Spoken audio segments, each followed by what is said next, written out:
following is a presentation of the High Spot Podcast. Making their way to the ring, talking about the world of professional wrestling, the team of Jeff Martin and the trendsetter Brian Perga, the Jersey Wrecking Crew. You're listening to the High Spot Podcast. We are the Jersey Wrecking Crew. I am Jeff Martin alongside the trendsetter Brian Perga. Follow us on all our social media, High Spot Podcast. Trendsetter, what is going on, man? We're on the Cheap Pops Podcast Network. What a week in professional wrestling. What's going on? What's going on is we're still dealing with a all-in hangover, Jeff. And I'm still feeling it, too, because it's one thing to talk about, to build it up towards the weekend festivities that it was, but also to talk about it post. But just the impact it's been having right now because, you know, as a performer, everybody's kind of going back to their normal routine. But us as fans, us people that cover it, we just can't get away from it because it was such an impactful moment. I know, I see fans still posting stuff. I know I still got withdrawals. I was talking to you about, hey, 1 week ago we were here. It's amazing how time flies. Now we are heading into Hell in a Cell, and we're going to preview that for you guys today. We've got a great show for you today. We have Ron Funchess will join us, actor, comedian who was at StarCast, and obviously is a very funny dude, and he will join us on the show.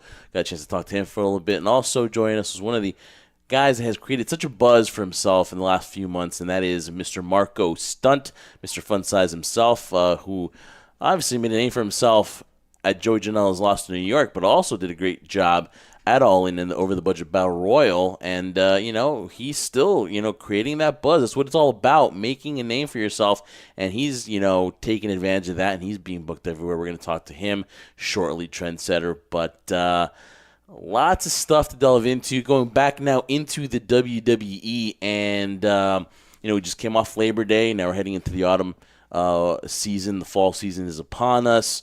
And right before you know it, we're going to head into the winter months too. So the year is rapidly ending, trendsetter, and now we head into Hell in a Cell. And then, of course, we got the October WWE show down in Australia. So a lot of things to get into, and two great guests here today.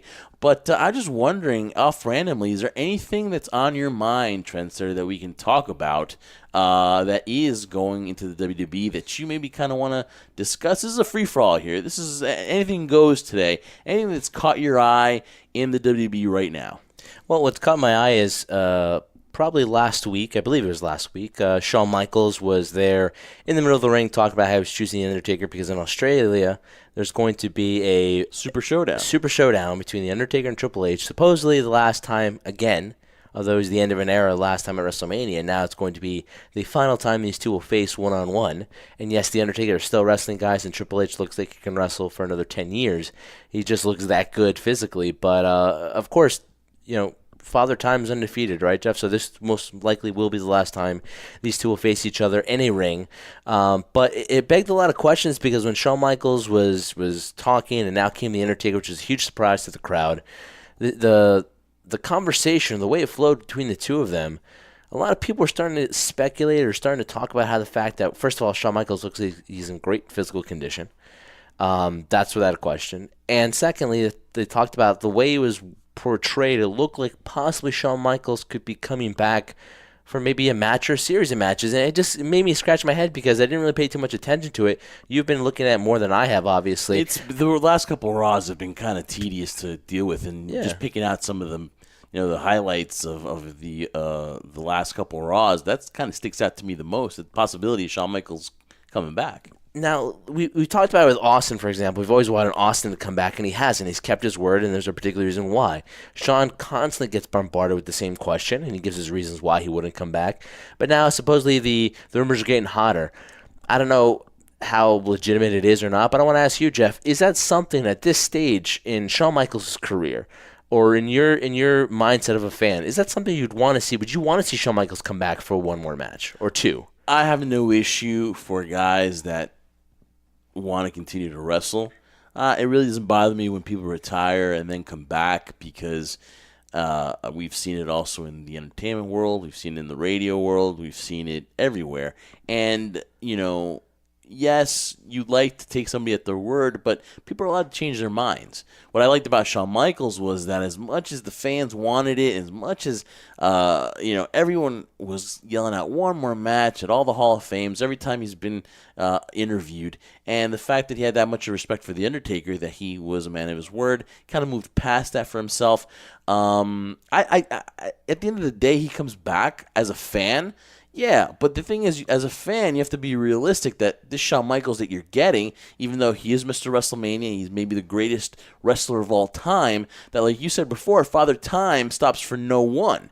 And if you're going to get The Undertaker and Shawn Michaels, don't think that you're going to get Shawn Michaels Undertaker from WrestleMania 25. Yeah. You're going to get what you get. Shawn Michaels is early 50s, Undertaker as well. 53, I believe. 53. Yeah. I think he just had a birthday as well, too. Yeah. Undertaker as well is 54. These guys aren't spring chickens anymore. Exactly. So nostalgia is a great thing because it makes you relive your childhood, and I think there's always a place for that in pro wrestling. But with this, you need to take it for what it's worth. If this is going to be, for example, at WrestleMania, fine. If it's going to be at Saudi Arabia when they have their next show, I think in November, Okay. Yeah, it's leading to that. But what bothers me is that the only thing that I'm upset about is I don't want the opponent to be The Undertaker. I know Vince loves these two guys and holds these two men in very high esteem, one of the building blocks of the WWE, right? But I've always wanted, I go back to the Table for Three, where it was Shawn Michaels and Kevin Nash and AJ Styles, and Shawn Michaels was like, "Well, what happens to me after? What's this?" Right? Was it something to that effect? Because I know you really like that Table for Three. I always pay attention to those kind of things. Well, the main thing was of, like, for example, if it were to happen, first of all, Shawn would have to do it and prepare himself in a way he's never done before. In terms of, it's different from working with a big man than working with a guy like AJ. You have to get the timing right. You could practice that in the Performance Center. But like Shawn said, now you're going to ask me to do it in a way that I've never done before. And then he said, basically, ultimately in the payoff, who goes over? Who wins? No. And everybody was quiet. Because at the end of the day, if, for example, AJ Styles won, okay, cool. But if Shawn won, what does that do for AJ? And I get those points of it. But to me, my biggest gripe is that, nostalgia is one thing, and it's great when you see, certain people come back for a particular moment, especially during WrestleMania when you saw Shawn Michaels, when he was in Dallas and he came back and he looked good, and we kept saying to ourselves, oh my God, he could probably do this again. He could probably keep going. It's great then. Some time has passed through there. Here's the thing that Shawn has mentioned several times, even recently. He's like, the thing is, you want me to nip up at 53 years old, and it's not going to be the same. Kip up. Right? Kip up. And it's not going to be the same exact thing. And so with that being said, for me personally, and this is the reason why I was kind of happy that Shawn Michaels had retired or chose to retire when he did, was I was starting to see a Shawn Michaels that I'd never seen before. Now, granted, he was still athletic, could still do a lot of things he used to do for in the past. But my biggest gripe was I didn't want me to get to the point, similar to maybe Ric Flair, where I said, maybe it's time for him to go. I never wanted to reach that point with Shawn. And I feel that if he does this, he talks about show business. He's the artsy-fartsy guy, right? You want to leave him wanting more. That's when you want to leave. He did successfully. I don't want him, if the rumors are true or if it's a possibility for him to come back, it would have to be against The Undertaker because those two could protect each other in the sense that they would work well with each other, and you wouldn't see maybe so much ring rust. If he's with AJ or Samoa, for example, and I'll finish my point right here, I don't want Shawn to get back in the ring and for us to say, yeah, maybe he shouldn't have come back. I don't want that to be the last mark and the last memory we have of Shawn Michaels. So you're not as... Okay, so you think that the ideal match would be The Undertaker. You wouldn't think that Shawn would be as open to AJ Styles just because of what you just said before. The preparation is much easier to take on a big man than having to coordinate and, practice several spots with AJ Styles to make sure the timing is correct. For a guy who's been out of the ring for as long as he has at 53, he doesn't move as well as he probably once did. And to work with a guy like AJ, though he's in his 40s now, still moves a lot better. To work with a younger guy, it's not going to benefit Shawn that much. They could go their best to protect him and make him look good, but at the same time, if you're working with somebody like The Undertaker, it's a little bit different because both are running at the same speed, if that makes any sense. I feel that Shawn could do it. I think that... Well, if anybody could do it, it's Shawn Michaels. Shawn, exactly. That's what I want to say. If anyone could do it, it'd be Shawn, whether he wants to take that risk. My other question to you, and I'll tell you what I think, is I think that I'm not sure if it's really Shawn that has the itch. I think it's more that he has a loyalty to Vince, and Vince is saying that, hey, they're paying some good money. Me this favor. I need a favor. Basically saying that they're paying us a lot of money in Saudi Arabia to put on this show, and whoever runs it, the king or the prince, whatever like that, has a fondness for 90s guys. If you recall, the last time they were there, he wanted a Yokozuna. He wanted Ultimate Warrior because they were like kind of 90s guys. But, he has a fascination with them. And, of course, he wants The Undertaker. Of course, guys like Shawn Michaels are going to be a commodity.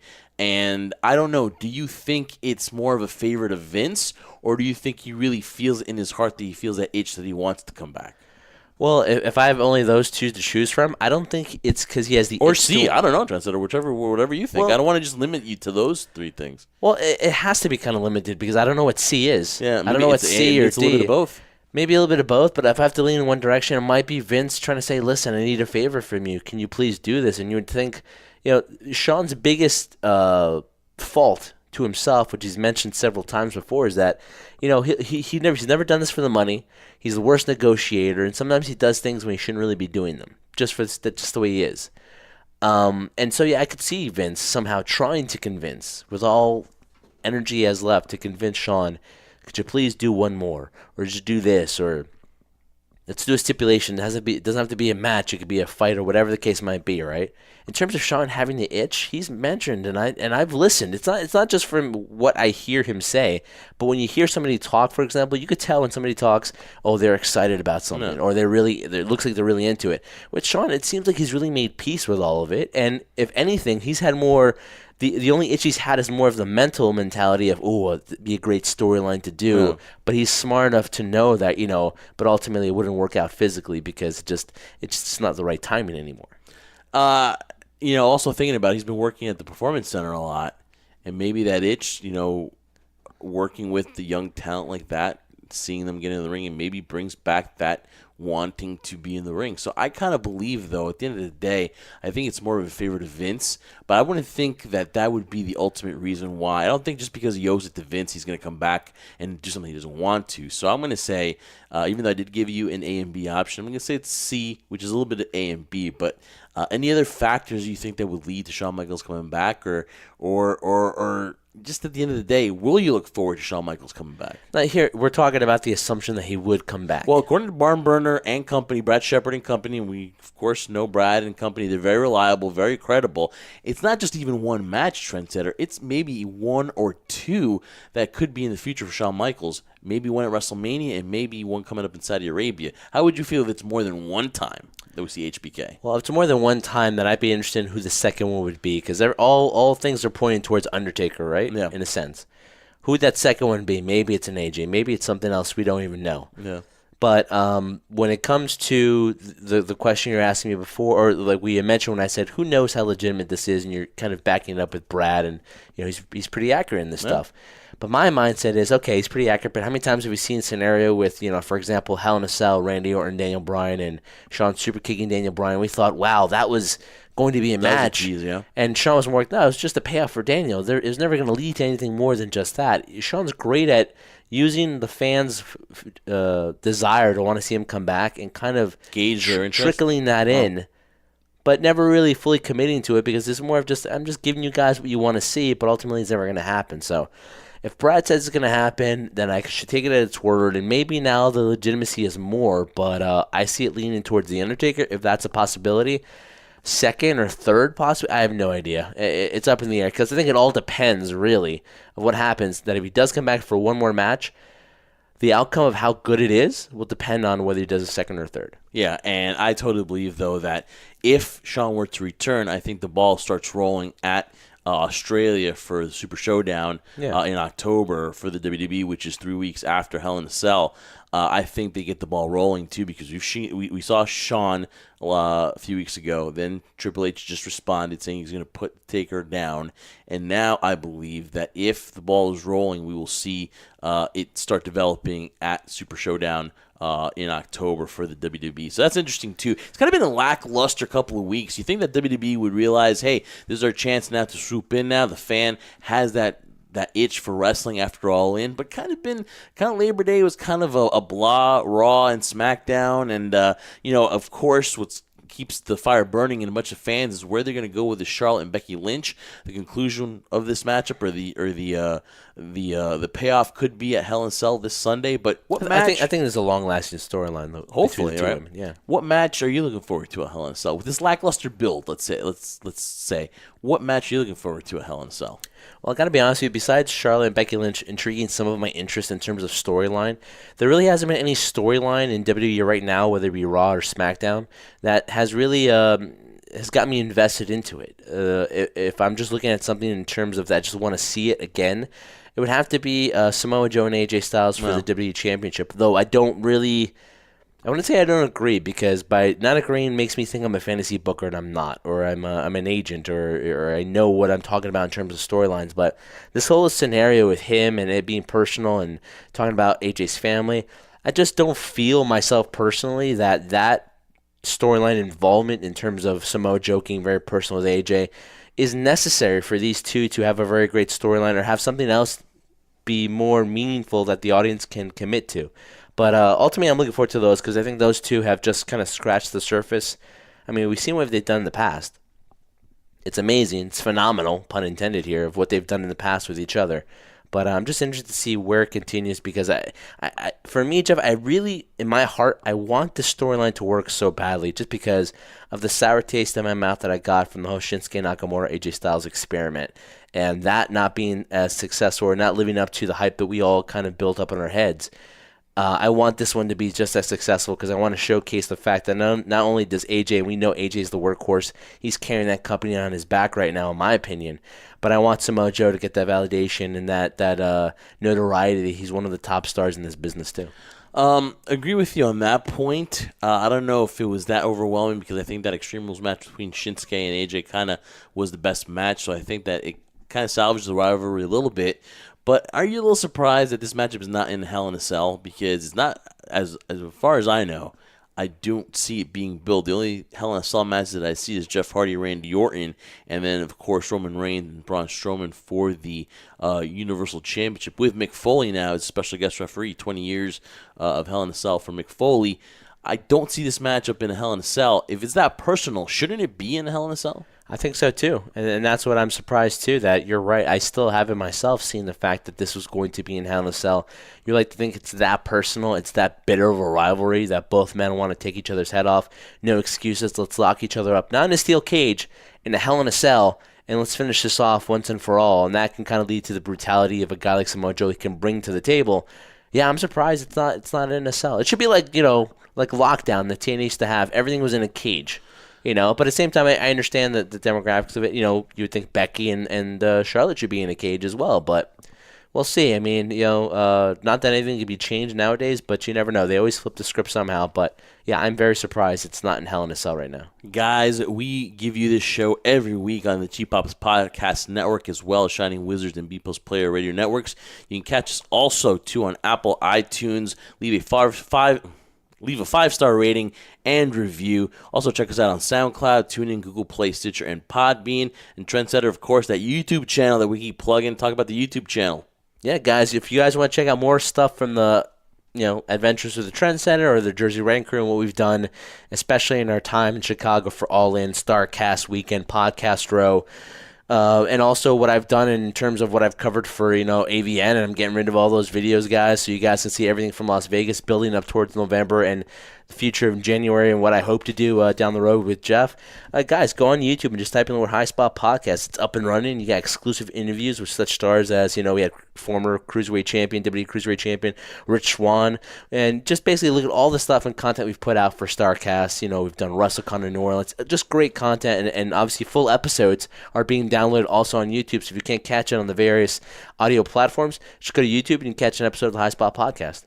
Definitely don't want to miss it. Like and subscribe right now on YouTube, Trendsetter. So we got so much more to talk to. We're going to break down a little bit the Hell in a Cell card, and also tell you where we're going to be in the next week too. A lot of wrestling in our future now. Now we've taken that little break, but now we delve back into the late part of the calendar for the High Spot Podcast. We'll tell you where we're going to be this coming weekend as well. But first and foremost, Trendsetter, like we opened up the show, we're still in hangover mode here for All In, and there is no better one to talk to than Marco Stunt, a guy that's created so much buzz. You talk about game-changer wrestling. Joey Janela lost to New York that summer. Man, he's created so much buzz. Then the next morning, gets a call from Cody to be a part of the Over the Budget Battle Royal at All In. So this guy's future is bright, and looking forward to this interview with Mr. Fun Size, Marco Stunt, as he joins the High Spot Podcast. All right, Trendsetter, man, we were talking about All In last week. We're talking about All In this week.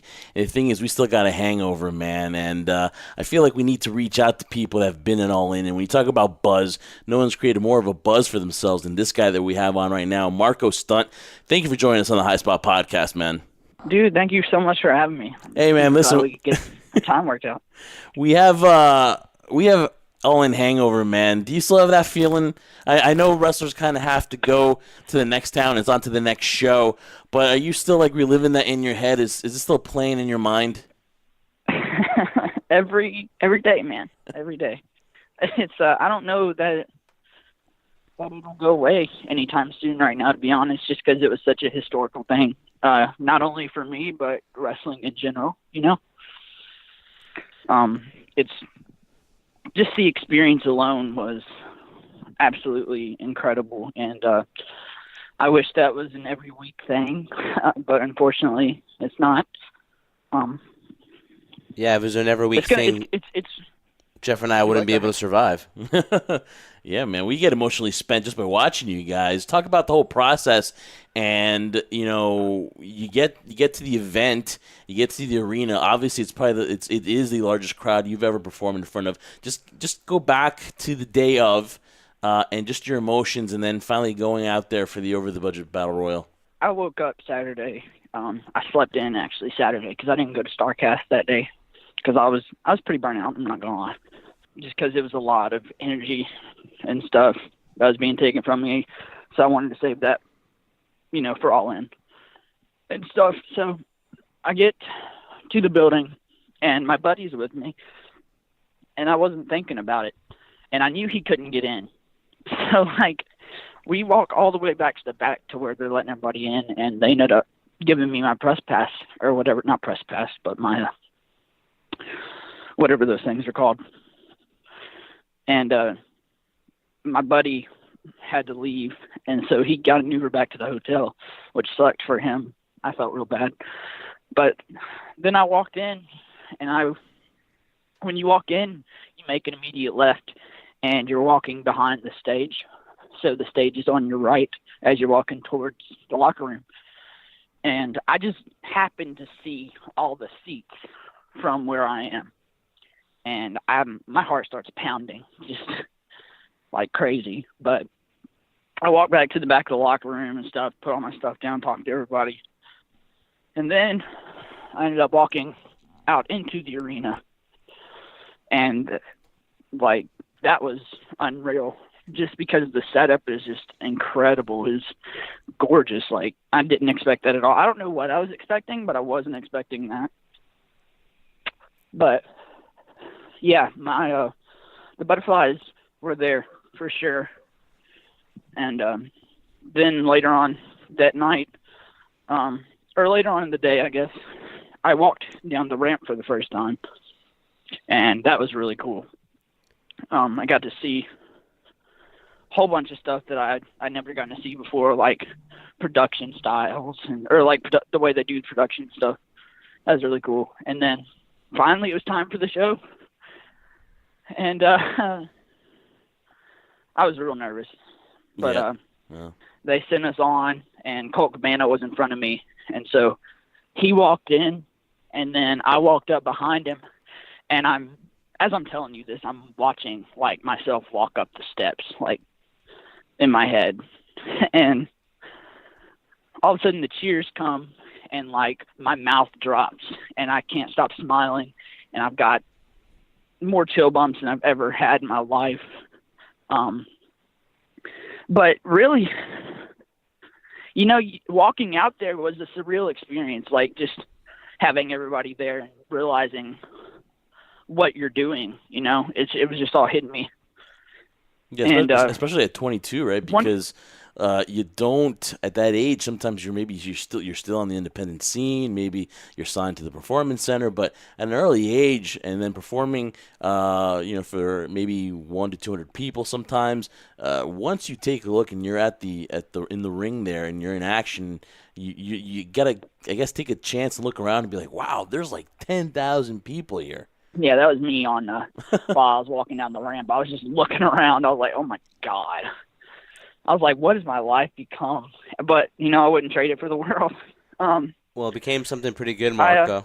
It really did. At that event, the crowd was behind you. They were cheering for you. They gave you huge pops when you did certain things in the ring, which was really exciting because, to me, what I found really interesting was the mere fact of, Jeff talked and asked you how you felt during the day and how the process went to the arena while you're in the arena waiting for the show to start. What I'm interested in is what's the psychology in terms of speaking with all the people involved, because I can only imagine it's one thing when you're working one-on-one with somebody or you're doing a tag match, for example. There's a lot of things to go over.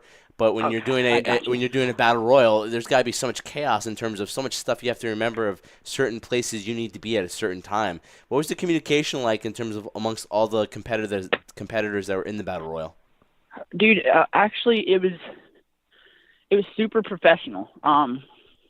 We had a meeting with everybody in the locker room, and it was just the battle royal people. So it was us who were in the battle royal, BJ Whitmer and Cody. They were all in there. So we were all talking about everything. Once they gave us the rundown of everything, we knew who was going out or who was doing what in what place and everything. They gave us the basic agenda of what was going on. We got to put the match together ourselves, which was really cool. Wow. So we all, in a group setting, we all made a big circle. We were like, okay, this happens and this happens and this happens and this happens and this happens. And we went through and made sure we got all the transitions. And then we were able to go in and be like, all right, let's plug this here, plug this here. Marco, you're supposed to do this here. What was really cool, though, was during the middle of it, we're going over stuff. And, of course, Moose was the first one out. Thanks to you. Thanks to you. Eliminated. Yeah. Yeah. Well, that was me coming in and drop kicking him out. All that was on Bully Ray. And he's the one that stuck up for me and wanted to work with me and was like, I think Marco would be perfect for this spot. And he's the one that wanted to do the spot where me and him faced off. It was just super cool. Because, growing up, man, okay, let me be real honest. I was like a kid in a candy factory for the first time ever, being in the locker room with these people. It was just absolutely surreal. It was like 7-year-old me would never believe that this was going to happen. But now Bully wanted to work with me and tear apart my chest and stuff and rip out my hair from my scalp. But it was great, No, I absolutely loved every second of it. Working with everybody was super easy. Everybody was super professional. And I really believe that it was one of the best battle royals ever, Yeah, a lot of people with the feedback and, not just the people that were at the event, but people that are looking back, people on radio, people, with their podcast saying that's the greatest battle royal they've seen. So to be part of that has got to be fulfilling for you. But then also I talk to a lot of wrestlers and they say that the fear sometimes is when they go out there, they don't get recognized or, the fear is that, these people aren't going to know me. But you've created a buzz. That's me. Even before that. And, we've seen you for GCW, Game Changer Wrestling, and Lost in New York, right? And that was part of the buzz. You were there. You had a great match with Kyle the Beast, right? Talk about beforehand and the buzz that kind of was created by you, because you obviously caught the eye of Cody and the Young Bucks immediately after that show. Yeah. Okay, so I would have to say things kind of started. Okay, so at the Scenic City Invitational, you know what that is? Yeah, it's in Chattanooga, right? It is. Okay, so I did their whole Futures tournament and I won that deal. which put me in like to the scramble. And so a lot of that, like, and everything went super smooth. Everything went really good. That popped off real well.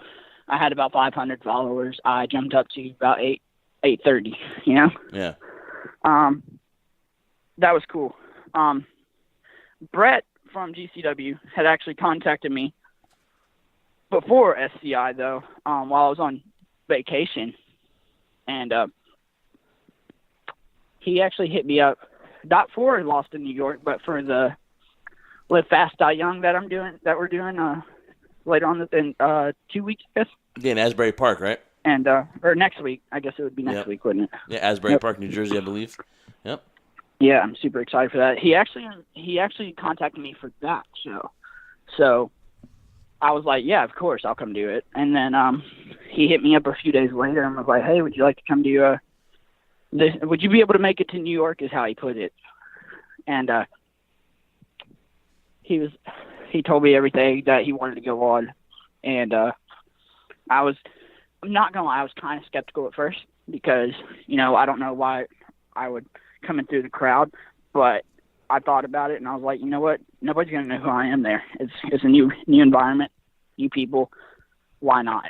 And it worked absolutely perfectly. And I jumped up. I gained about 2,000 followers within the next 2 days. Got a lot of buzz. I got a lot of bookings. I got booked for PCW Ultra, bar wrestling. Obviously I did AAW before All In, and then I got a bunch of bookings coming up that haven't been have been confirmed but haven't been released. So I might can let you in on that later on, but I'm hold it off for right now.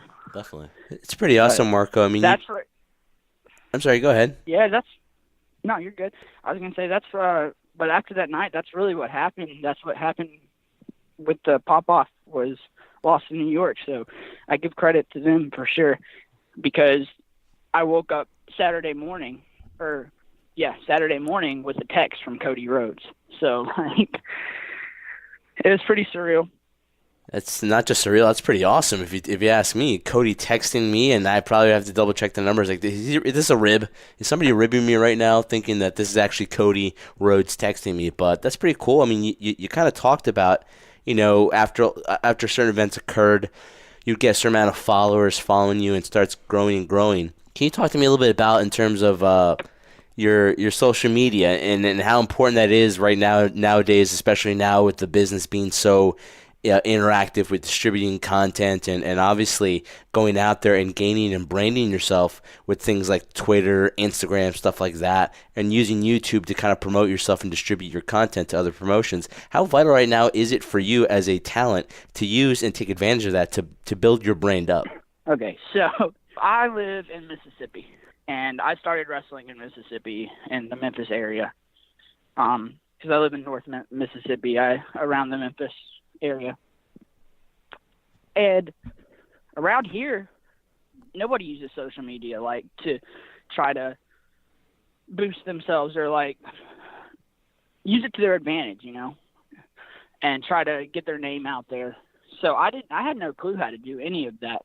I just knew like, hey, okay, people use Twitter, people use Instagram, might as well, right? So I got it. And if it weren't for social media, I would not be where I was, though. You know, because, and that's the thing, a lot of people don't realize where I'm from is that social media is like the heart of almost everything right now. Like that's where everybody sees everything. That's where all the new buzz. That's where all the new buzzes. That's where all the things that are happening, not only in wrestling but in the world in general. That's where everything is. So I never had to get a hold of that and figure out how to use it to my advantage. Man, that's the thing. Like I was saying, that's the thing people don't get around here. Like they think it's just, oh, people are going to come as long as maybe I invite some people on Facebook to my event and stuff. And like that's not how it works. That's not how you create buzz. You gotta promote yourself. You gotta invest in yourself and stuff. And like that's something I had to learn the hard way, coming from where I came from. So you say you're from Mississippi, and you were able to come out to the big city like New York for Lost in New York. Was that your first time in New York? And what are your impressions of New York? What are your impressions of New York? Dude, I love New York. Might not be somewhere I would like live, maybe per se. Well, not in the city, of course, but man, I absolutely loved it. Things are. I like cities though.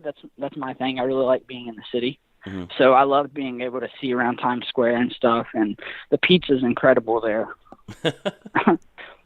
Like I don't think I'll ever eat Little Caesars again. I know. Once going to New York and then now going for Little Caesars, you really can't top a New York pizza. The best. We were in Chicago, and did you have a chance to compare? Did you have Chicago pizza, and could you compare? And could you compare it to New York style pizza? Yeah, actually, me, Ethan Page, and Jordan Grace, and my buddy Robert all went out right after All In, and we all got some Chicago pizza, and it was great. Nice. But I'm a New York pizza guy, you know? Yeah. Damn right, exactly. Chicago's got nothing on New York. Marco, they don't actually, and I will fight anybody to the death, especially, but not while I'm in Chicago. In Chicago, I'll give in to it. But what I wanted to ask you too, I mean, you talk about New York and how exciting it was for there, Chicago. Talk to me about the influence of the crowds. You talk about Chicago. Chicago's known for being a wrestling town. So is New York. So is like Philly in that area, and go to Los Angeles. Exactly. Boston to an extent. What was it like from the Chicago audience and the crowd? Is it a different type of level to describe in terms of how hardcore and diehard they are? They know what they want to cheer for, and they know what they like. So I was real nervous to wrestle in front of a Chicago crowd and a New York crowd because I knew what I was capable of, but I didn't know if what I was capable of was enough. You know? Yeah, you wanted to make sure that they were like for you. You don't want them to. You don't want any detractors. But I was real nervous when I got there, but the crowds, man, were incredible. Like the Lost in New York crowd was amazing. The All In crowd was amazing. The AEW crowd was amazing. I love it. If I could just wrestle in those two cities alone, I probably would. Yeah. No, not too bad. If you wrestle in Chicago and New York, that's not a bad gig. The state of no, not at all. The state of indie wrestling right now, the state of just professional wrestling in general, it's probably as healthy as it's ever been. There's been such a demand for it. Everyone's already screaming and begging for an All In 2. Yep. Two things about that is the whole weekend, right? You did StarCast a little bit. We actually, we did cross our paths, whatever like that. We would have loved to have you on there, but can't complain because we have you on now. But just the atmosphere, the feeling that Cody was talking about with the fans and the talent, and then also too, for example, just the state of pro wrestling right now. In your eyes, how do you feel it is? So first, talk about the atmosphere of that weekend, and also the state of pro wrestling right now. Man, okay, so the atmosphere last weekend was probably the best I've ever felt as a wrestler.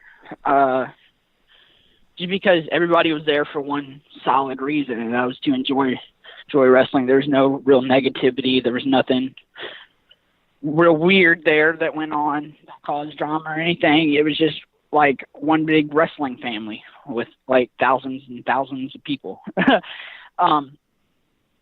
So I felt comfortable. It was really cool. I heard somebody say, I was listening to one of the podcasts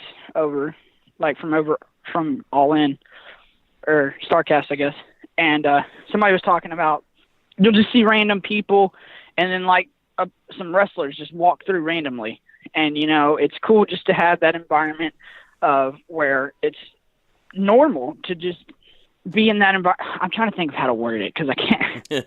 I know we're still trying to describe it, man. It's cool to have like fans and the wrestlers interacting in a way that's not like, oh hey, good match, all right, hope to see you again. It's like you actually got to connect with fans and let them become more of a fan of you just by letting them in on who you are as a person and stuff. And it for sure. I don't know. I really don't know how to explain the experience because I just know the atmosphere was amazing. That's really all I got. No, that's fine. And then pro wrestling in general, the state of it, the demand for it. Just what do you think pro wrestling on the independent scene is right now? Just wrestling in general. I think it's good. I think it's stronger than it has been in a long time. I'm glad that I'm coming up in the era that I'm coming up in. I don't really know how I would have fit a few years ago, and I don't know how I'm going to fit in, a few years from now. But I know right now is the time and the place. Wrestling is at its highest, I think, and I think it's going to go up from here. To be honest, I think it's going to become more of a household thing. More people are going to talk about it. More people are going to hear things that are going on, and I think we're going to have newer fans that don't really necessarily know much about wrestling, but they are entertained by the type of wrestling that we're giving them. And I think that's something that anybody can connect to, not necessarily a wrestling fan, but I mean people in general. People in general just want to be entertained, and that's exactly what we're able to give them right now, and I love that because I'm huge on the entertainment. I'm huge on having the crowd behind you and giving them a reason to get behind you and stuff. So I think right now we're at a point in wrestling where everything like that is possible. Well, there's no question about that in terms of the state of professional wrestling and how much influence it has nowadays and how much momentum it seems to be carrying in, not only here in 2018, but what we hope will happen in 2019. Speaking of that, though, we talked about All In and the historical factor of All In, not to mention the fact that at Madison Square Garden in April of next year during WrestleMania weekend, you're going to have Supercard of Honor sell out that arena. And when you think of Madison Square Garden, you immediately think with WWE. So now even that's changing where there's another promotion inside Madison Square Garden. What I want to talk to you, Marco, real quick, and just get your take on something like this, is that you talked about how it's a great time to be a performer like yourself and to be a fan into this industry that we all love, basically. We're all fans of it to an extent and want to be a part of it. For yourself as a performer, I always find it interesting because, first of all, it takes a very special individual to go and do what you do. But that being said, you're probably your own worst critic to an extent, right? So if that's the case, as we all are, we're all our own worst critics. But if that's the case, though, it's one thing of noticing your strengths and what you do well, but another thing to become a better, well-rounded performer is to kind of know your weaknesses too and work on those. Right now, if there's just one thing, I'm sure there's many things in your head that you could think of that you want to get better in, but there's one particular thing you'd want to focus on, say, I want to get better at this, hopefully by the end of the year, to take myself to that next level. What would it be? I think my character development. I feel like I have a character, and I feel like I've gotten to know my character. And my character is really just me, to be honest. But I'd like to work on, I guess, realizing more about myself in the ring, and I guess how to.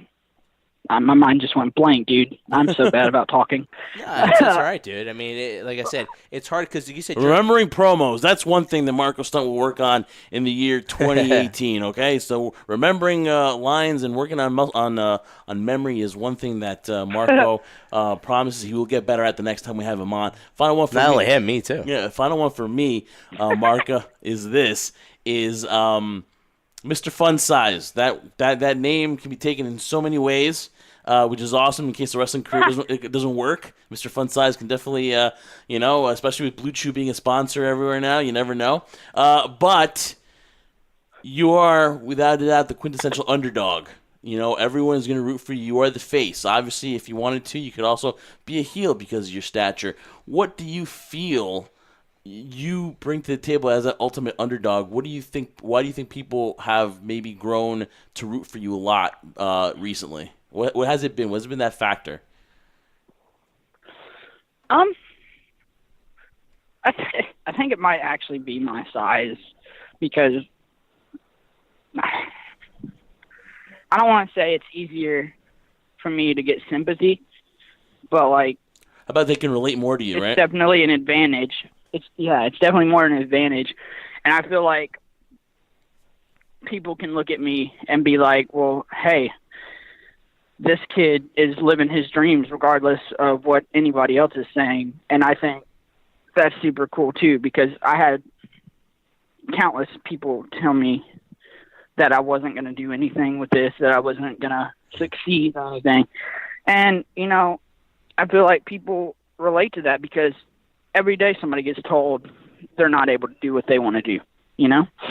And I think that I'm proving people wrong, and it shows that other people can prove other people wrong, and whatever it may be, not necessarily wrestling, but maybe you're going for a promotion at a job, you know, and people are saying, oh, you don't deserve it, oh, you shouldn't get it. But why is that up to them, you know? You're in control of what you do, and I'm in control of what I do. So what others have to say is on them, but ultimately you're the one that decides your future. So I feel like that can be a really relatable thing, and I feel like people can get behind that. No, definitely. They can get behind that too, Marco, and also for the fact, too, that what you just said, you know, there are a lot of people that try to dictate whether you deserve an opportunity, you don't, or you deserve this, you deserve that. Most likely, what I always see from a fan's perspective, because I can speak to it from that side, is that you've definitely earned all the opportunities you've been given, and you've made the best of them. You made the best of them to get All In. You made the best of them while you're doing the over the budget battle royal, and Jeff and I are looking forward to what you plan on earning the end of this year and into 2019. You know, when it comes to size, Marco, just from experience, it's not the size that matters; it's how you work with it. That's what I've learned. There you go. Yeah, 100%. There you go. He is Marco Stunt. And you know, that can be taken multiple ways too. That's, you know? Yeah, that's exactly. why Mr. Fun Size. That's why Mr. Fun Size is such a great nickname, Marco. So he is Marco Stunt. Follow him at Twitter at Marco Stunt. And September 21st, GCW presents Live Fast, Die Young, and you will be in Asbury Park for that event, right, Marco? Hell yeah, I will. All right, man. So listen, best of luck to you, man. Enjoy all the success, and hopefully we talk to you down the road, man. Dude, yeah, that'd be great. I would love to come back. Awesome, man. Marco, thanks a lot, man. Appreciate it. Dude, thank you for having me. All right, Trendsetter, that was Marco Stunt, and again, he will be September 21st for Game Changer Wrestling. He will be in Asbury Park, so definitely want to check that out. Another presentation from Game Changer Wrestling, Trendsetter. So, I mean, what an interview, what a great guest, and yes, man, that feeling that feeling that we were talking about of All In is still in our blood. No, you could feel it from Marco and how he talked about it, still reliving it as he was trying to kind of break down the feelings and the emotions he was going through from being in Chicago, going to the building, going to the meetings, walking to the ring, walking down the stairs, and then listening to the reaction of the crowd, not getting lost in the moment. And the various talents he spoke to and worked with there, and the experience in general, it's just something that, you know, Jeff, you and I, we spoke about it last week. We spoke about it when we were down in Chicago. Just words can't describe that feeling. You could definitely tell in the emotion of Marco and what he was dealing with. But again, so excited for him, happy for him. But he's another perfect example, too, Jeff, of somebody seizing an opportunity, earning his spots, and taking advantage of it. Definitely, and of course, Mr. Fun Size Marco Stunt. If you haven't seen him, see him in person here in the metropolitan area. He will be there September 21st, Asbury Park, New Jersey, for the amazing event from Joey Janela and Game Changer Wrestling. It's called Live Fast, Die Young, so definitely want to check that out. How apropos for us, right? Right. We're living fast. We're living fast. Hopefully, right we now. die old. That's the only difference between us. Well, that's the opposite thing, though. Everybody keeps telling me, Jeff, you don't want to die old. You'd rather die young, so you're not feeling miserable as you get older. I don't know about that. I can only speak for myself. So Hell in a Cell is, of course, this Sunday, Trendsetter. We talked a little bit about the matchup that kind of piques your interest, but real quick, going through the card, Sure. Let's just do our pick'ems here like we always do. Okay. When, again, the losers got to buy buffalo wings and nachos. So here we go, Trendsetter. I still wait to see somebody finally commit to this. I know. You say it, I but owe you. Let's start here. Hell in a Cell starts the real bet. Winner will get buffalo wings and nachos down the road, and a 6-pack of beer to be named later. Okay. All right, so let's go. Jeff Hardy, Randy Orton, Hell in a Cell.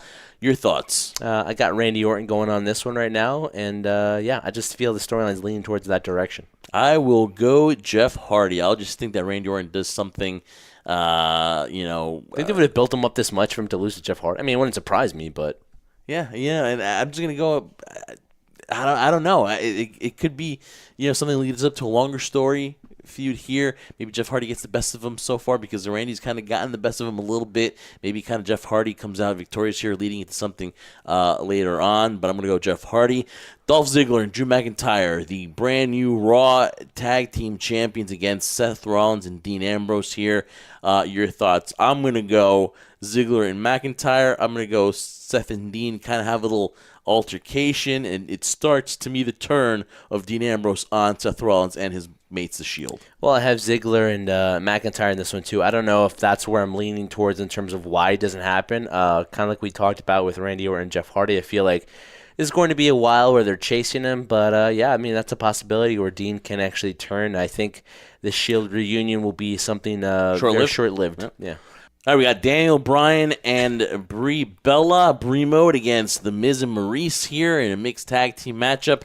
All right, so now I'll choose this one since it shows the last one. The way it's set up, you would think that after Daniel Bryan lost his one-on-one match with The Miz at SummerSlam, big stage, that this is going to be the payoff again in terms of him getting that one back with facing The Miz and Maurice. So I have Daniel Bryan and Brie Bella winning this match, because that's the way it just seems like it's progressing itself, though.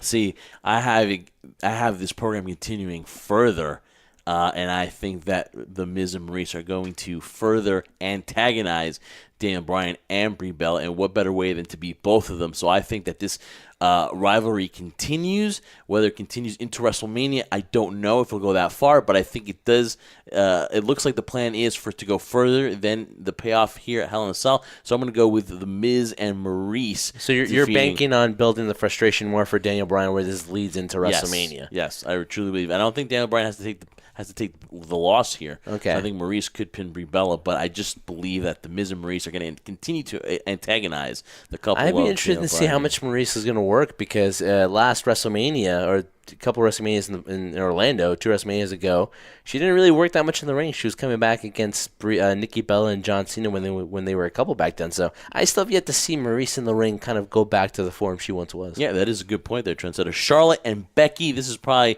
the one I'm looking forward to the most for the SmackDown Live Women's Championship. Becky's been on fire. I don't know if it's right for Becky to come out victorious here. Maybe have her chase a little bit more. Yeah. Have her maybe lose by disqualification, or maybe have a count out somewhere in this match to just draw the frustration more. Because if, for example, if it ends here, then how is the crowd going to react to Becky now becoming the hunted again? I think she does a great job being the hunter. I think that this role right now, it could go so many ways. I think that there are just on the very tip of this amazing feud that could happen for a much longer period of time. So I'm going to think that Charlotte retains the championship. I don't know if she'll pin Becky, but I think Charlotte retains and keeps frustrating Becky, because I think that the sky is the limit with this angle, and especially the character elevation of Becky Lynch. Because if you ask me, Becky Lynch right now could easily become a female version of Stone Cold Steve Austin if done properly by creative.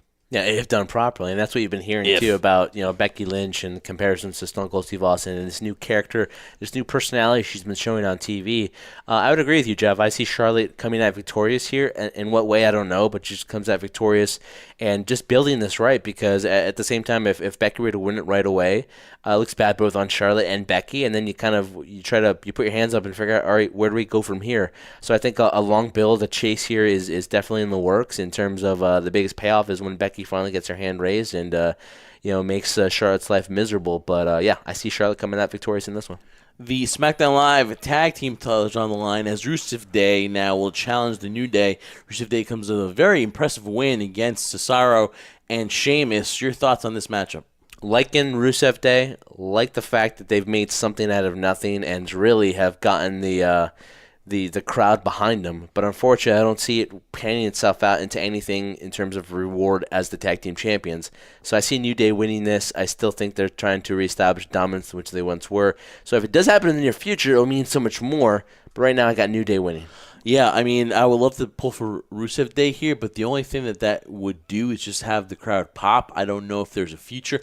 I think the future would be to have Rusev and Aiden English maybe split up here. I don't know why that would be in a rush to do, but I see that more than a tag team run by Rusev Day. So I'm going to go with the New Day winning there, retaining their Tag Team Championships. You got Ronda Rousey and Alexa Bliss for the Raw Women's Championship. Your thoughts? Well, my thoughts are the fact Your that, pick? they've gone this far to build up Ronda Rousey. So why would you change it now? It's happened before, but why would you change it now? So I see Ronda Rousey, again, dominating Alexa Bliss, and then kind of moving on from there and see where it goes. I don't see Alexa Bliss right now. No, nor, in my opinion, does she need the championship to prove herself as a star. So if she can move on to another rivalry to an extent, plus because, at Evolution she's going to be facing Trish Stratus. So right now she doesn't really need the title. She's making her own path without the championship. And right now Ronda Rousey is the quote-unquote, she's the box office attraction, right? So why wouldn't you put the title on your biggest box office attraction? I couldn't agree with you more. That's why I think Ronda Rousey will retain. AJ Styles versus Samoa Joe. I'll take this one, Trendsetter, since I kind of went out of turn here. AJ Styles, Samoa Joe has been done really good. I'm surprised it's not in the Hell in a Cell. We got into that before. I'm going to go with... do they do this feud one more match and they have Samoa Joe win? I don't know, but I want to have Samoa Joe coming out and beating AJ Styles in this matchup. I think that the title changes hands and AJ Styles' amazing 300-plus days as the WWE champion ends at Hell in a Cell. Well, yeah, I would lean towards it more, Jeff, if it actually was in a cell, because then it would show you the brutality and the monster, which and is how Samoa personal Joe. it is, right? Exactly. But still, regardless of the fact that it's not in a cell right now, or probably won't be in a cell, I still have to agree with you where I feel like it's going to lean more towards Samoa Joe. Samoa Joe defeating AJ Styles, ending that streak of the long title reign that he's had, and you can't say enough about AJ Styles. And I think it will lead to a third match, but we'll lead into that if it happens. But I see Samoa Joe coming out victorious as the new WWE champion in the face of SmackDown Live. Roman Reigns, Braun Strowman, Hell in a Cell for the Universal Championship. Who cares? We know what's going to happen, and we know who's walking out. Do we need to announce this, with Joe? Mick Foley as your special guest referee. Trendsetter, this is very tough for me because you did all this push for Roman Reigns and then finally beating Brock Lesnar and then to have him lose the next pay-per-view, the next special to Braun Strowman. And what's worst of all is they put the Money in the Bank on the line. So Braun is putting it, he's facing him face-to-face. But now Braun's aligned himself with Ziggler and McIntyre to combat the Shield of Dean Ambrose and Seth Rollins with Roman Reigns. But you know what? It's going to be in a Hell in a Cell, so they can't get in. And Mick Foley now... That we know of. How many times have people gotten in the cell? True. And now Mick Foley interjects himself, and he will be the special guest referee. What an ego Mick Foley has. I need to be a part of the 20th anniversary of Hell in a Cell. There is symbolism there, but I'm going to say that Roman Reigns beats Braun Strowman because I just can't see them taking the title off Roman Reigns so soon. I just can't. Here's the funny thing, Jeff, and I agree with you. I have Roman Reigns winning this one, retaining the Universal Championship. But you talked about how the WWE went through all of this to build up Roman Reigns, of the fact that he couldn't defeat Brock Lesnar, and finally did at SummerSlam. But look at this point, Jeff. How much have they done building Braun Strowman? The quote-unquote right way, right? Yeah. He wins Money in the Bank. You would think by winning Money in the Bank, he's an automatic. This is what the crowd wants, even though now he's turned from a face to a heel, which honestly hasn't really changed much of his personality, because when you see his reasoning behind it, it makes sense. So I can't really boo him or hold it against him, because Roman Reigns started it, not Braun Strowman. That being said, they've done all this to build Braun Strowman, and so now they're going to have him cash in to be a guy who's going to cash in at a pay-per-view and lose. Yeah, it's... Now, again, this could not be... they could face off again, first, a second, third, fourth time, because they've done that before, and I see it happening here, but for the big event where you're cashing in Money in the Bank, shouldn't it be you're cashing it in to win the title, to get that big pop, to get that, oh my God, which is what we thought we were going to see at SummerSlam. We thought, that was going to happen, and the crowd was so ready for it, and you do all this to build up Braun Strowman, and you're going to have Roman Reigns go over on him. I understand it. I get it. Why? Because Roman Reigns is their guy. But then why do you put the two together? Separate them for a bit. Yeah. This rivalry didn't have to happen right away. Yeah. And now you have this one where you're damned if you do, you're damned if you're not, but they're going to go with their guy in Roman Reigns. So we both got Roman Reigns here coming out victorious. Those were your Hell in a Cell pick'ems by the Jersey Wrecking Crew. I feel like we're Mike Francesa. We're like picking like the over-unders. How about my Sam Darnold first week NFL, huh? Oh, God, Jeff, I was so happy for you, really, and I told you. I told Jeff, just enjoy it, embrace the victory. That's it. Get off social media. He puts a stupid picture of the Statue of Liberty in the shape of Sam Darnold. Like, Jeff, you're doing the typical obnoxious Jeff one time, though. For one time, and maybe it'd be your only time. Who knows? I mean, God willing, it's not. But like, why did you have to do it? Act like you've been there before. Because I have never been there before. Well, act like it. It's easy. It's pretend. It's make believe. Pretend you've been there. I know you haven't, but just pretend. You can't pretend. Like you pretend you enjoy talking to me on the show. Yeah, it's easy. I do it every single time I see you. I pretend I like you. All right, if you're gonna put it that way, then I should pretend how to do it. I shouldn't have to put it that way. You should just know it. Jeez. Listen, I'm giddy. It's one game. It could change. Everyone gets a big ego, a big head after 1 week. But look, despite how the season goes, Jeff, the one thing I have to say is when we first saw the first play and the interception that went back for a touchdown, to me, what I saw in terms of Sam Darnold was just he has character. How it works itself out throughout the season and in his future, his career as a quarterback, still remains to be seen. But in terms of you throw an interception, it's the worst start you could possibly have as a rookie. Your first pass, your first play is that.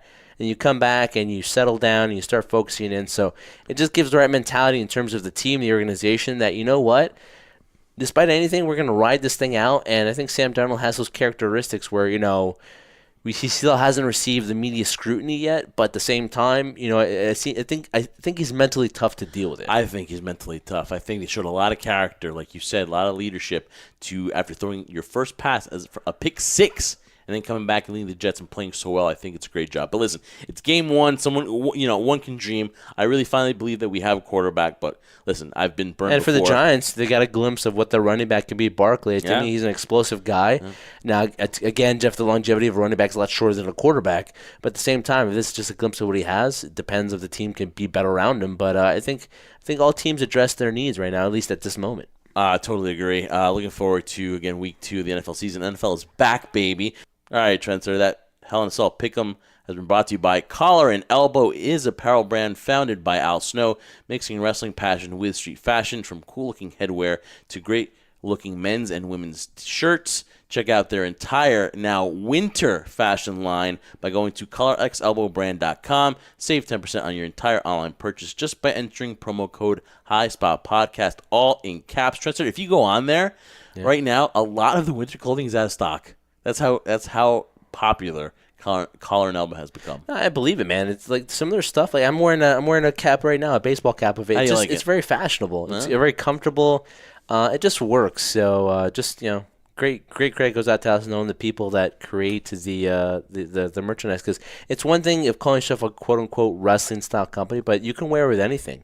Collar and Elbow, a lot of people don't realize it has a connection with wrestling, but at the same time, if it looks good and it feels good, especially material-wise, and you and I are big sticklers on that, where we don't want that cotton or stuff that can breathe. We've been spoiled by that software. Yeah, if you have that, you can wear with anything. So I believe it, man, and I can't wait to see get my eyes on it. I keep away from the website just for myself because I know just like if you go to Pro Wrestling Tees, you're gonna buy everything in the store. But great selection there. They just steal my money. Them and Collar and Elbow. They don't steal your money, Jeff. You just give it away. Yeah, they take my money. Oh, Pro Wrestling Tees. Oh, and our shirts will soon be available on Pro Wrestling Tees too. Can't wait for that. It'd be awesome. Wait for that. That will make an announcement hopefully next week on that, Trendsetter. So listen, it's not only about wrestling. It's about having fun. It's about comedy. It's about getting a lot of guests on the show who we feel you guys want to hear from. And one of the most entertaining guests that I've heard him on Talk is Jericho. I've heard him on a lot of other wrestling podcasts, and he is Mr. Ron Funches. He is a great guy, great comedian, very funny. We saw him at StarCast. We saw him at the Botchamania show that he did with Matthew from Botchamania.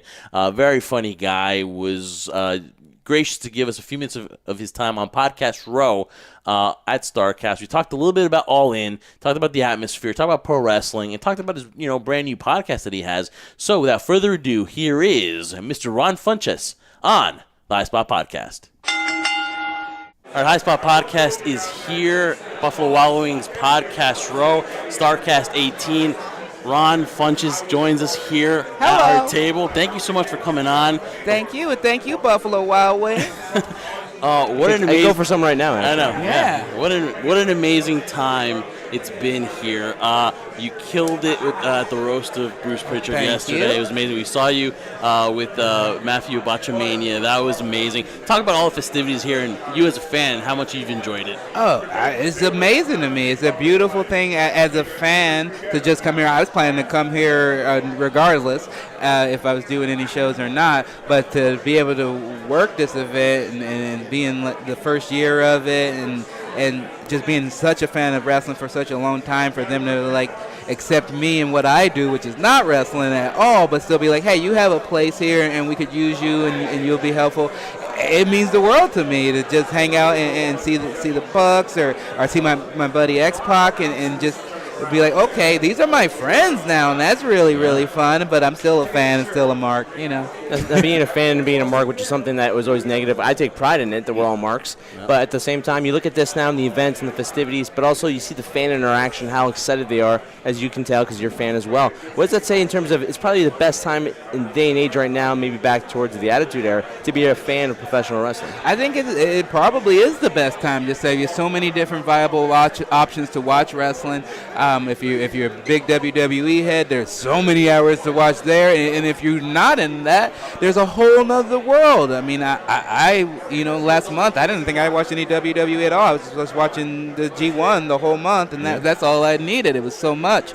And then there's just, not to mention the independents, depending on if you're the East Coast or West Coast, and just with the on-demand services right now, and just seeing wrestlers take control and them be in charge is something I'm very proud of, especially as a comedian, as an artist who works a freelance life myself, seeing them take control of their life. It inspires me to take control of what I'm doing and try to not let the WWE of comedy control what I do, you know? Right, you only get one life, right? And if you don't bet on yourself at least once in your lifetime, you're going to live with regret. So I think that's one thing that Cody and the Young Bucks kind of feed off of the fans too, because the fans draw inspiration from their story, and they're like, you know what, I should take a chance on myself and believe in myself, and and go chase my dreams.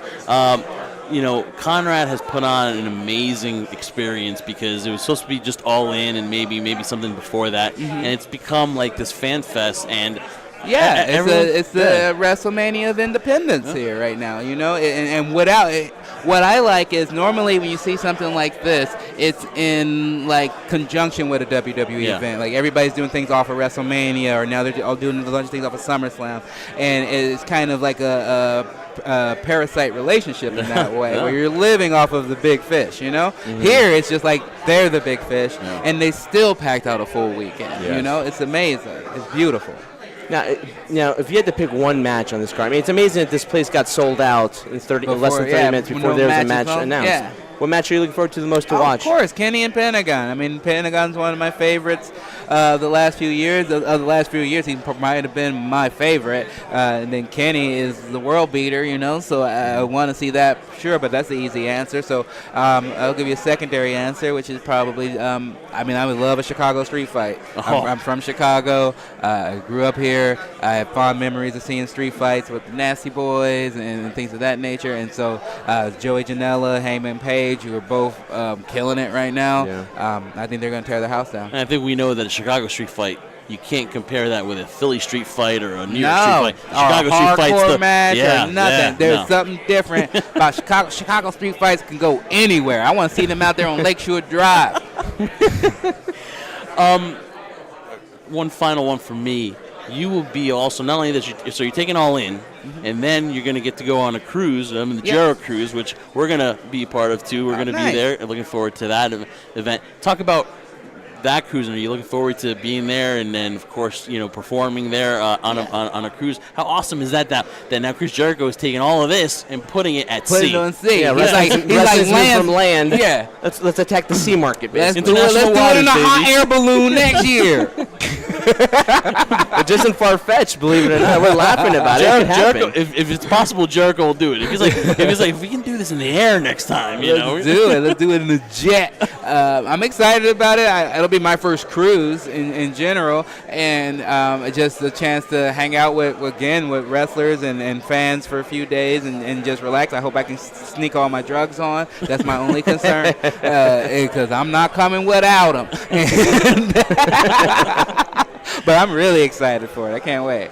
Ron, thank you so much for your time. Again, looking forward to All In tonight. And then, of course, what do you have coming up as far as projects? On my own, this January, which I know is months from now, but put it in your head. I got a Comedy Central hour special. My first hour special coming out. It's called Giggle Fit. There might be a very, very special wrestling guest in the intro who I can't even tell you about yet. I might tell you off air, but I don't trust you, so I'm not. Well, Ron, Just got that face. Okay, so this might not be the kind of pop that you usually have, but this is our High Spot Podcast chocolate pop, and we would love to have I'll for you to have take it. Thank you so much. Please, you got to come on my podcast sometime. I just started a podcast. It's called Getting Better with Ron Funches. If you guys want to check that out, come on sometime. We just talk about getting better. Anybody can come on. That's the best part, because we've taken, like, everyone's doing wrestling podcasts, and we want to be something different, right? Oh, yeah. And we are chasing the dream like Cody and the Young Bucks. That's actually what brought us here, because we're fans,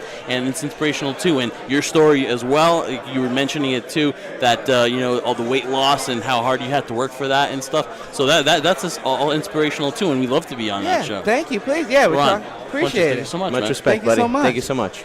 All right, Trendsetter, what an amazing interview. Again, I want to thank Ron Funches for giving us a great few minutes. What can you say, man?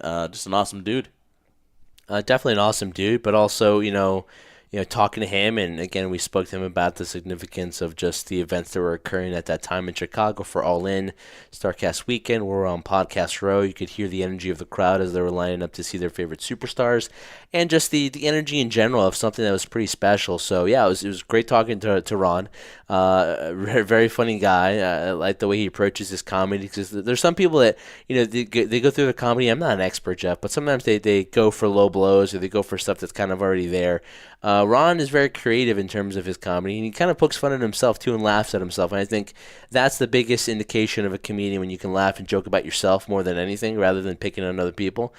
Gives you a great sign. So it was great to talk to him. You can definitely tell he's a wrestling fan at heart. He loves it. He's passionate about it. We'll see him on the cruise. Can't wait for that. It'll be fun to catch some of his shows on there as well. So it'll be definitely entertaining leading towards the end of 2018, but looking forward to it, and looking forward to having him back on the show. You can definitely tell with him and just with all the guests we've had, there's a passion, there's a desire there, and we're all fans at the end of the day, right?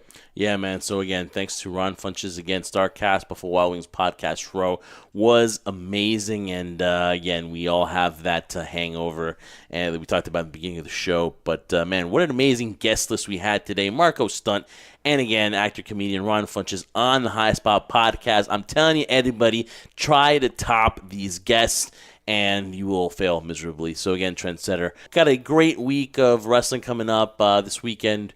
This Saturday, tomorrow, we have got Pro Wrestling Magic, Not for the Innocent. Pro Wrestling returns from the summer vacation, too. So, going to look forward to see that. Our boy Adam Payne will be there, too. Josh Briggs. It's going to be a great matchup. Of course, hot dog and cheeseburger. If you're hungry, come to the show. Don't eat the talent yet, at least not after. Just stay away from the concession stands, people. and of course, Trendsetter. That's where the fight's going to be, in the concession stand. Again, great guest, though, here on the show. And, again, follow us on all our social media at High Spot Podcast. And, of course, we are on the Cheap Pops Podcast Network. It is Brian Fritz's baby, and his show is a flagship show there, Between the Ropes. Make sure you catch that show. You got the Cosmic Geppetto, Sports Guys Talking Wrestling, Stu Myers and Justin Simmons, Stick to the Gimmick, Spencer Davies and Martin Harp. And then, of course, the Shining Wizards and B-Plus Player Radio Networks. Check out their amazing podcast. They're amazing. And, of course, we love you, Mark Adam Haggerty. And Trendsetter, on a very somber note, we want to close the show paying our respects, because, of course, this is the week of September 11th, and, again, we will never forget, man, 17 years ago, I think we all remember where we were, and I'm going to leave it with this. Never go a day without saying I love you to, your family. Don't make an enemy. It's not worth it at the end of the day, because you just never know. Tomorrow's not guaranteed, just like that faithful day.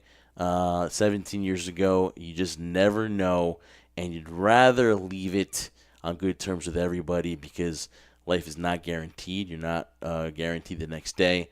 So, man, I will never forget where I was, trendsetter. September 11th is just a day that we should all come together. Whatever views we have, we should come together and mourn, on the daily basis and pay respects to the men and women who lost their lives, not only just in New York, but also at the Pentagon and, of course, in Virginia too. So definitely our thoughts and prayers are always with those people. And again, just a summer note to end things, but we do need to pay respect because this week was September 11th. Yeah, you're right. I couldn't say it any better, Jeff. I'll just end it with this: the mere fact that you said life's not guaranteed and all that stuff. Yeah, that's very true. And I just don't think that the day September 11th should be just a single day where we all come together. I think it should be every single day. And ultimately, just count your blessings and be happy. I think nowadays, Jeff, a lot of people go into their lives thinking, stuff that they want and things that they lack in their life, and they don't really appreciate what they already have. So hopefully people, take moments like this to remember that life is very fragile, appreciate it. Like Jeff mentioned, it's not guaranteed, and just be happy with what you have in your life now, because you never know when it's going to be gone. It's very easy to say I want this and I want that, but appreciate what you have right in front of you, because you know what, that's probably the most important thing in your life at that moment. So, and that being said, guys, thank you so much for listening to the High Spot Podcast. For my tag team partner, Jeff Martin, I'm the trendsetter, Brian Berga, thanking you guys so much for listening to this week's episode. We'll be back next week with a whole bunch of other shenanigans that we're always getting in trouble and you guys are used to. And just remember, guys, that when you listen to the High Spot Podcast, we do this for one reason and one reason only. We do this for you, the crew. Never forget,